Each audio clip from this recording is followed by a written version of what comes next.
சிவாய நமஹா.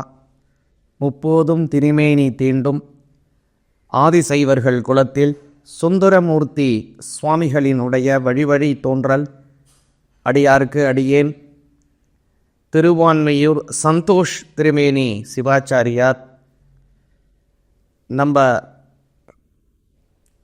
2025 வருடம் ஏப்ரல் மாதம் 26 ராகு கேதுவினுடைய பெயர்ச்சி நடைபெறுகிறது. பொதுவாகவே ராகு கேதுவை பார்த்தீங்க அப்படின்னாங்க 18 வருடங்கள்.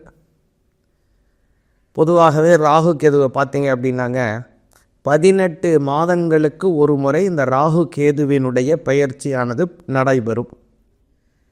இந்த ராகுவும் கேதுவும் யார் அப்படிங்கிறத நம்ம நல்லா தெரிஞ்சுக்கணும். ராகு கேது அப்படிங்கிறவர் சிம்ஹிகா அப்படிங்கிற ஒரு அரக்கிக்கு பிறந்த இரட்டை குழந்தைகள். அந்த இரட்டை குழந்தையாக இருக்கக்கூடிய அந்த 2 பேரும் மகாவிஷ்ணுவானவர் மோகினி அவதாரம் எடுத்து அமிர்தத்தையும் அதே போல தேவர்களுக்கும் அசுரர்களுக்கும் பிரித்து கொடுக்கும்படியாக செய்து கொண்டிருக்கும்படியில் அந்த ராகுவும் கேதுவும் என்ன செய்கிறாங்க அப்படின்னா, மகாவிஷ்ணு மோகினி அவதாரம் எடுத்து நமக்கு வழங்கக்கூடிய இந்த அமிர்தமானது அமிர்தமல்ல, அதனால் நாமளும் தேவர்களினுடைய வரிசையில் போய் உட்கார்ந்தா தான் நம்மளுக்கு அமிர்தம் கிடைக்கும் அப்படிங்கிற எண்ணத்தில் தேவர்களுடன் போய் அவர்கள் உட்காருகிறார்கள். இருவரும் அந்த அமிர்தத்தை மோகினியிடம் வாங்கி பருகிறார்கள். பருகின உடனே தான் சூரியன் என்ன சொல்லுகிறார் அப்படின்னா, இவர்கள் ராகு கேது, இவர்கள் அசுரர்கள் அப்படின்னு சொல்கிறார். அது சொன்ன உடனே மகாவிஷ்ணு என்ன செய்கிறார், தன்னிடம் இருக்கக்கூடிய சக்கராயுதத்தால் 2 பேரையும் சம்ஹாரம் செய்கிறார். 2 பேரையும் சம்ஹாரம் செய்தாலும் கூட அவங்கக்கிட்ட அவங்க குடித்த அந்த அமிர்தமானது உடலில் இருக்கிறதுனால அவங்க சாகலை. அப்போது இருவர்களினுடைய தலையும் அப்படியே துடித்து கொண்டிருக்கும் போது என்ன ஆகுதுன்னா, பாம்பு ஒரு நபர் பாம்பின் சொரூபம், இன்னொரு சிறுவர் மனித உடலின் சொரூபம். அப்போது அந்த பாம்பு தலையானது மனித உடலில் ஒட்டுகிறது, மனித தலையானது பாம்பு உடலில் ஒட்டுகிறது. அப்படி துடிச்சுக்கிட்டு இருக்கும்போது மாறி ஒட்டிடுது, தலை மாறிடுது. அப்படி தலை மாறி ஒட்டும் போது என்ன ஆகுதுன்னா, அவர்கள் குடித்த அமிர்தமானது அவங்களுக்கு சாகா வரத்தை உண்டு பண்ணி மறுபடியும் அவர்களுக்கு புனர்ஜென்மத்தை வழங்குகிறது. அதனால தான் பார்த்தோம் அப்படின்னா, ராகுக்கு தலை இருக்கும், ஆனால் உடல் பார்த்தீங்க அப்படின்னா பாம்பு உடல் இருக்கும். கேதுவுக்கு பார்த்தோம்னா பாம்பு தலை இருக்கும், மனித உடல் இருக்கும். நவகிரகத்தில் இந்த ராகுவும் கேதுவும் மிக மிக முக்கியமான கிரகங்கள். ஒவ்வொரு நாளுக்கும் இந்த மாதிரி கிரகத்தில் அந்த சூரியனுக்கும் ஒவ்வொரு நாள் இருக்கிற மாதிரி ராகுவுக்கும் கேதுவுக்கும் நாட்கள் இருக்கிறது. எப்படின்னா, அதில் வரக்கூடிய ராகு காலம் யமகண்டம் அப்படிங்கிறது தான் அவங்களுக்குள்ளான காலம். எப்படின்னு ராகு கேதுங்கிறது ஒரு முக்கியமான கிரகம். இப்போது இந்த ராகு கேதுவினுடைய பெயர்ச்சி ஏப்ரல் மாதம் 26 2025 அதுலேருந்து செப்டம்பர் மாதம் 9 செப்டம்பர் மாதம் 11 2026 வரைக்கும் ராகு கேது அதே இடத்துல இருந்து, கேது பகவான் சிம்மத்திலையும் ராகு பகவான் கும்பத்திலையும் இருந்து அனுகிரகம், அதனால் பலாபலன்கள் நமக்கு எப்படி கிடைக்குது அப்படிங்கிறத தெளிவாக பார்ப்போம். துலா ராசியாகிய உங்களுக்கு இந்த ராகு கேதுவினுடைய பெயர்ச்சி எப்படி ஒரு பலன்களை வழங்குகிறது அப்படிங்கிறத விரிவாக கேளுங்க. முதல் விஷயம் என்ன அப்படின்னா, துலா ராசிக்கு இப்போ இந்த ஏப்ரல் மாதம் 26 2025 நடக்கக்கூடிய ராகு கேதுவினுடைய பயிற்சி அப்படிங்கிறது 11க்கு வரக்கூடிய கேது. 5க்கு வரக்கூடிய ராகு, இந்த ராகு கேது பெயர்ச்சிகளினாலே எல்லாருக்குமே பார்த்தீங்கன்னா மற்ற எல்லா ராசிக்காரங்களுக்கும் ஒரு ப்ளஸ்ஸு ஒரு மைனஸ்ஸு, ஒரு கொஞ்சம் ப்ளஸ்ஸு கூட மைனஸ்ஸு கொஞ்சம் கம்மி, அல்லது மைனஸு கூட ப்ளஸ்ஸு கம்மி அப்படின்னு தான் இருக்குங்க எல்லாருக்கும். ஏன்னா முதல்ல ஒன்று பார்த்தீங்க அப்படின்னா ஒன்று 10ஆம் பாவத்துக்கு வந்துட்டாருன்னா இங்கே 4ஆம் பாவத்துக்கு வந்துடுவார். அதுமாரி ஒன்று நல்ல இடம் ஒன்று சரியில்லாத இடம், அல்லது சரி இது நல்ல இடம் அது சரியில்லாத இடம், அப்படி தான் மாறி மாறி வரும். அல்லது ரெண்டுமே சரியில்லாத இடம்னு உட்காந்துருக்கும்.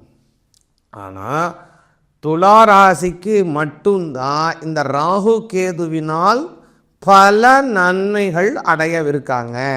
அவங்களுக்கு தான் அதிகமான மார்க்கு இப்போ கிடைக்க போகுது.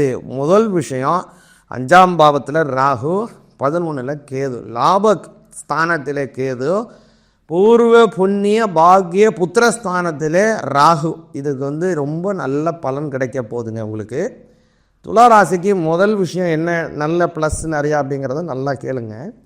11ல் இருக்கக்கூடிய கேது பார்த்தீங்கன்னா சொந்த ஊர், சொந்த நாடு, சொந்த இடத்தை விட்டு வெளியூர், வெளிநாடு வாழ்க்கை, நிறையா மொழி பேசக்கூடிய வேற்று மொழி பேசக்கூடியவங்கள்ட்ட நல்ல சகவாசம், அவங்களால உங்களுக்கு நல்ல பிரதியுபகாரம் அப்படின்னு நல்ல விஷயத்தை தராருங்க முதல் விஷயம். அப்புறம் முக்கியமானது என்ன கேட்டிங்கன்னா, துளாராசிக்காரங்களுக்கு அவங்களுக்கு அவங்களுடைய சூரிய தசை அப்படிங்கிறது பார்த்திங்கன்னா ரொம்ப தள்ளி தான் வரும், உங்களுக்கு ரொம்ப தள்ளி தான் கிடைக்கும். துளாராசிக்காரங்களுக்கு பார்த்தீங்க அப்படின்னா ஒரு 50 வயசு 60 வயசில் தான் சூரிய தசைங்கிறதே வரும். ஆனால் துளாராசிக்கு சூரியர் காரகன் எதுக்கு? 11 கூடையவர். 11 கூடைய தசை 40 வயசு 50 வயசில் என்ன பிரயோஜனம் சொல்லுவாங்களே, இப்போ வந்தால் என்ன வரலன்னா என்ன அப்படின்னு கேட்பாங்க. அந்த மாதிரி அந்த சமயத்தில் என்னங்க பிரயோஜனங்கிற மாதிரி ஒரு 60 வயசு வந்தால் என்ன பிரயோஜனம்? காலந்தள்ளி தான் வரும் பெரும்பாலும் பார்த்தீங்கன்னா துளாராசிக்காரங்களுக்கு சூரிய தசை. ஆனால் இப்போ கேதுவில் போகிறாருல்ல, கேது சூரியனுடைய இடத்துல போகிறதுனால இந்த இடத்துல சூரியன் சாரத்தை வாங்குறாரு. அந்த சூரியனுடைய வீட்டில் இருக்கார். அதனுடைய நட்சத்திரம் உத்திர நட்சத்திரம், சூரியனுடைய நட்சத்திரத்தில் சுய சாரத்தில் அவர் மாறுறாருங்க. அப்போது சூரிய தசை உங்களுக்கு என்ன பலன் தருமோ, 11ஆம் பாவத்தில் என்ன ஆட்சி பலம் உங்களுக்கு வழங்குவாரோ அதை கேதுவே உங்களுக்கு செஞ்சிருவார். இந்த 1.5 வருஷத்தில் பார்த்தீங்கன்னா நெருக்கி உங்களுக்கு அமோகமான பல விஷயத்தை செஞ்சிருவார். அப்புறம் 5ஆம் பாவத்தில் இருக்கக்கூடிய ராகு, ரொம்ப நாளாக கல்யாணமாகி குழந்தை இல்லாமல் இருக்கிறவங்க வீட்டில் அப்படியே தவழ்ந்து குழந்தை சத்தத்துடன் அவங்க வீடு பூரா குழந்தைகள் தவழக்கூடிய ஒரு நல்ல அமைப்பை உருவாக்குவார். குழந்தை பாக்கியத்தை கொடுத்துருவார். உங்கள் வீட்டில் அப்படியே குழந்தை சத்தம் இப்போ கேட்க போகுது, அப்படியான சூழ்நிலையை அவர் உருவாக்கிடுவார். அதே மாதிரி பார்த்தீங்க அப்படின்னா அவருடைய பார்வை உங்களுடைய சப்தமத்தை பார்க்கிறது. ஒரு தொழில் செய்கிறீங்க, அல்லது நான் ஒரு வேலை பார்த்துட்ருக்கேங்க, எனக்கு ஒரு தொழில் செய்யணும்னு ஆசை, ஆனால் வேலையே என்னால் விட முடியாது, இந்த வேலைக்கு நான் ஒரு கமிட்மெண்ட் வச்சுருக்கேன், மாதமானா இதுக்கெல்லாம் நான் செலவு பண்ணணும், அப்போது இந்த வேலையை விட்டுட்டேன்னா எனக்கு கஷ்டம், ஆனால் எனக்கும் இன்னொரு தொழில் செய்யணும், இந்த வேலை செய்து எனக்கு நேரம் கிடைக்குது, அந்த நேரத்தை நான் ஒரு பிரயோஜனமாக மாற்றணும் அப்படிங்கிற ஒரு எண்ணம் துளாராசிக்காரங்களுக்கு ரொம்ப நாளாக இருக்குது. ஆனால் அதுக்கான சூழ்நிலை உருவாகலை. சூழ்நிலை உருவாகிற மாதிரி வருது.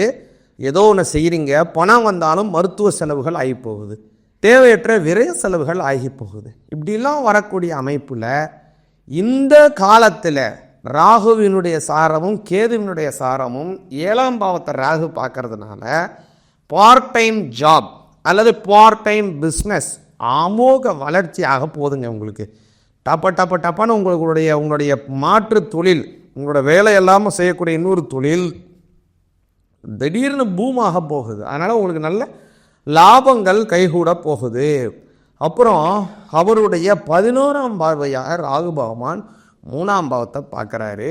அதனால் சகோதர சகோதரியிடம் கொஞ்சம் கருத்து வேறுபாடு ஏற்பட வாய்ப்பு இருக்குது.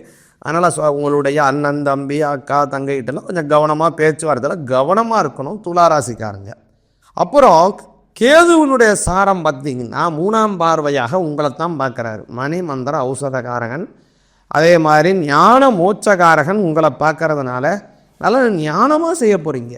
இதுவரை உங்களுக்கு ஏதாவது தீய பழக்கம் இருக்குது, அல்லது கெடுவான உங்களோட சகவாசம் இருக்குது, அல்லது இவன்கிட்டேருந்து கொஞ்சம் விலகி இருந்தால் நம்மளுக்கே நல்லதுன்னு தெரியுது, இவனோட நம்ம சேராமல் இருக்கவே முடியலன்னு நினைக்கக்கூடிய சூழலை இருந்தால் அதை எல்லாத்தையும் என்ன பண்ண போகிறாரு, கேது பார்க்கறதுனால எல்லாத்தையும் உங்களுக்கு மாற்றிடுவார். அதனால் துளாராசிக்காரங்களுக்கு நல்ல வளர்ச்சிகள், நல்ல சகவாசங்கள், நல்ல பழக்கங்கள் ஏற்படும்.